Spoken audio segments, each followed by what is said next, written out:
India achieved independence in 1947, and with independence, the new country with its ancient civilization inherited problems as vast as her size. The government set about the task of making a democratic nation out of diverse peoples speaking hundreds of different languages. Their religion was one of love, love between husband and wife, love as a means of conquering self. Unworldly, they were called.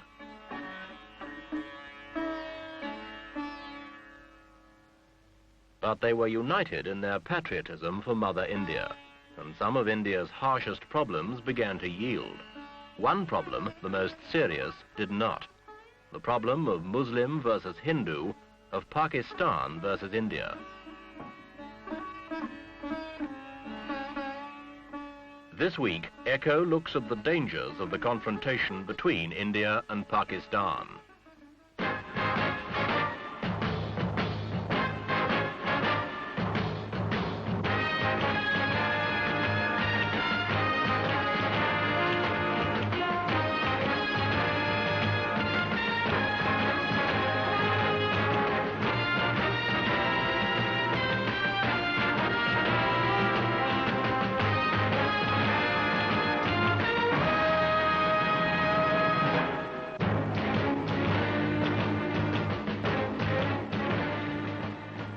New Delhi itself, the capital of India, illustrates the achievements and the problems. A modern city, modern amenities, business life, shops, housing, employment, organization, the rule of law, care for the environment, planning, administration.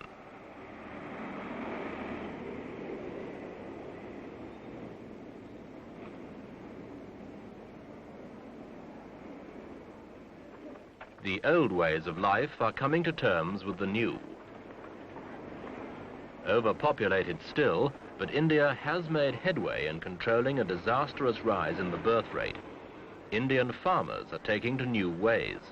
Miracle rice and wheat are beginning to feed the stomachs of a country that contains nearly 15% of the human race. The effects can be seen. Things are better.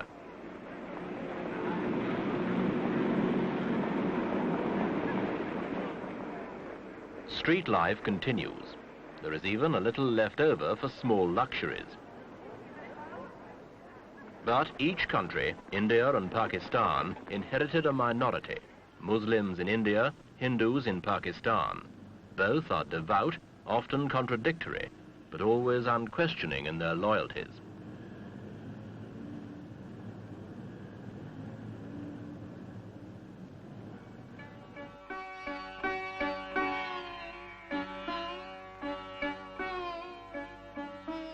The Ganges, the sacred river of the Hindus, contains along its banks the continuing history of Hindu architecture and of Hindu devotion.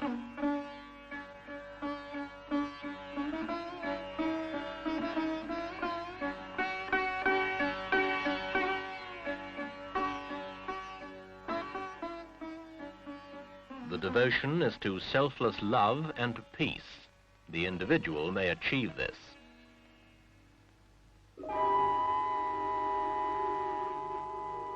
Others have war and hatred brought to them. A new terror has come. East Pakistan, where these refugees come from, rose against the West Pakistani government and declared a separate state, Bangladesh. The supposed domination of a government 1,000 miles away was resented by the East. West Pakistani forces were ordered to take over. Muslim fought Muslim. There were scenes of indescribable brutality. Little mercy was shown. These refugees, old men, the sick, women, children, the dispossessed, fled over the only border that was open to them, into India.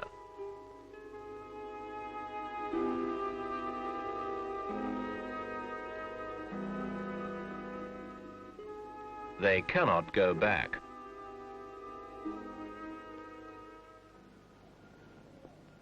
The insurrection in Bangladesh continues.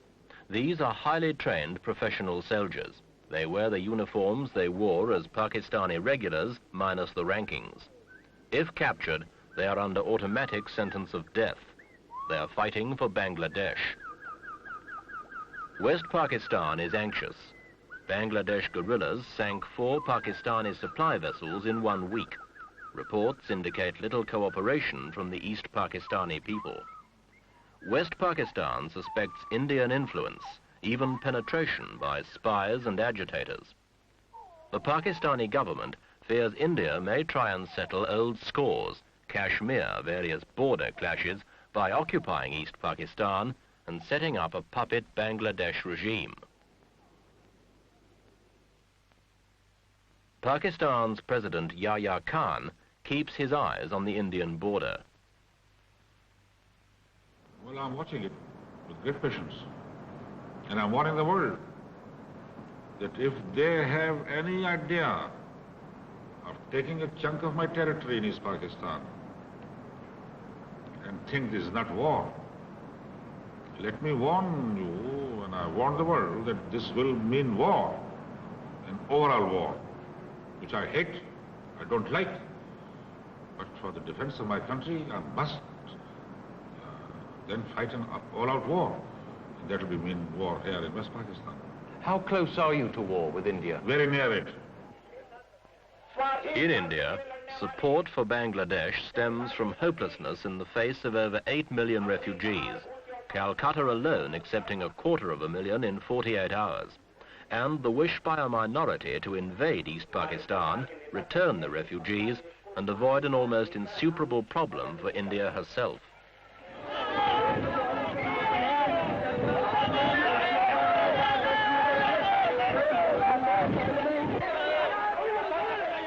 The police manage to retain control and try, wherever possible, to cool hot tempers, in line with the government's policy of Indian sovereignty and control within her own borders, while avoiding provocation to those outside.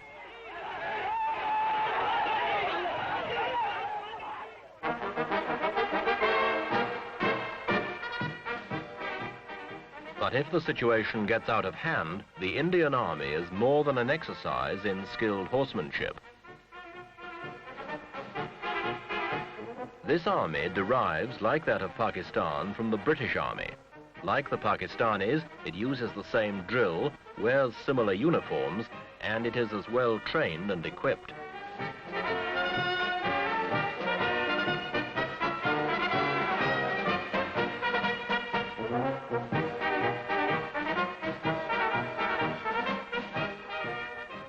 Should these two forces meet in combat, it will not be with ceremonial pomp. The pent-up anger and frustration of 20 years' struggle for national pride and development, the old issues, real or imagined, between Hindu and Muslim, Pakistani and Indian, would be likely to produce a spectacular clash which neither country could afford. Wars are more expensive than development. One extended battle can cost the equivalent of a new steel mill. The hard reality is that countries desperately struggling with the economic and social problems of modernization simply cannot afford wars.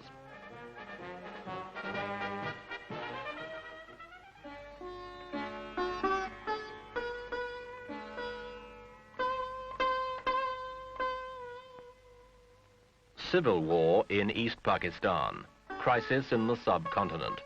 The tension has spread. Allies of the two countries have tried to intervene.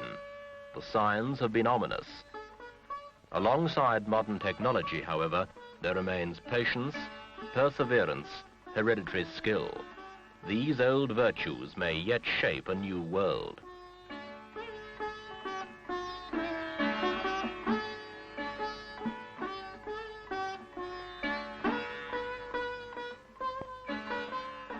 It is difficult to counsel patience to a people who have suffered centuries of poverty, famine, and underdevelopment, both Indian and Pakistani. An outburst of frustration would not be hard to understand. In a situation that has not yet slipped beyond the control of the countries involved, the accumulated wisdom and strength of ancient civilizations may once again retrieve security and peace of mind. The ability to adapt and endure has been proved over thousands of years. This may now be needed perhaps more than science and technology, in the way that lies ahead.